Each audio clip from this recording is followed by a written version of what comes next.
Now that the final locations of Chapter 5 have officially been released, I thought we'd look back on the best Chapter 5 locations.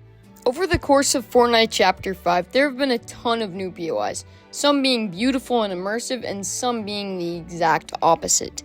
Today we'll be looking back on the amazing, beautiful, and immersive POIs. So without any more yapping, let's get straight into the video. Riviera was added in Chapter 5 Season 1 in the top left corner of the map. This POI was designed to look and feel like a French marina. What makes this POI stand out to me so much is just how immersive it really is. Like, whether it's the music or just the overall vibe of the location, you really do just feel like you're inside of it. Sadly, I didn't land here very much when it was around, but looking back on it, I definitely should have. This beautiful location's life was cut short at the launch of Season 2, when it and its surrounding area was replaced by the ugliest biome in Fortnite history. Just imagine how many cool things they could have done there. Also, something I didn't mention was that Riviera actually was updated for Winterfest 2023. So yeah, that's pretty cool. Overall, I would rate this location a solid 7.8 out of 10. And it's 7.8 just because it was so far away from any other locations. The Grand Glacier Hotel, the most overlooked POI in the whole chapter, in my opinion at least. Honestly, in my opinion, this could be the most beautiful POI in the entire chapter. Everything just goes so well together. The snow around the hotel, the wallpaper, the music. So anyway, let me tell you some stuff about this POI. Back in Chapter 5 Season 1, Montagu was here, and if you killed him, you would get his mythic Nemesis AR and the Montagu Medallion. And there actually was a vault in the basement of the Grand Glacier if you managed to get the medallion. I also just learned that this vault was actually updated in the Cursed Sales event of Chapter 5 Season 3, so that is very interesting. And just like Riviera, Grand Glacier was also updated for Winterfest 2023, adding a Christmas tree and some presents. And now, you may be wondering, well, Supa, why do you like this location so much? Anyway, my overall rating of this location is a solid 8.5 out of 10. Moving on from Grand Glacier, we have Doomstat.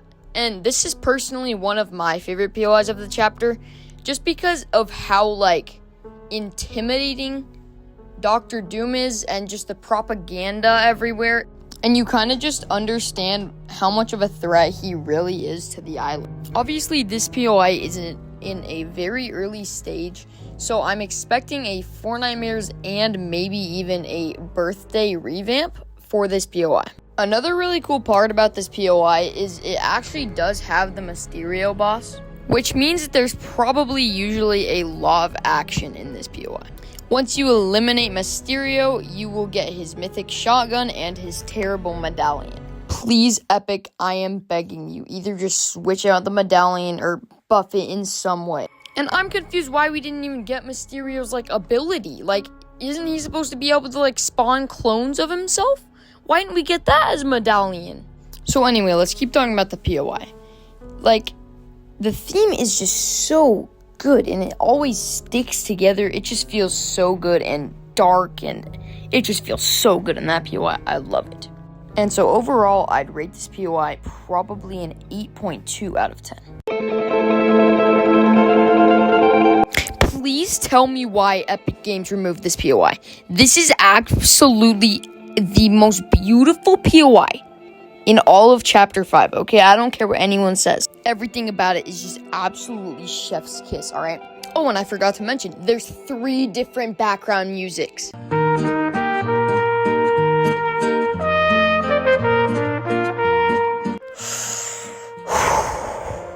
Deep breaths.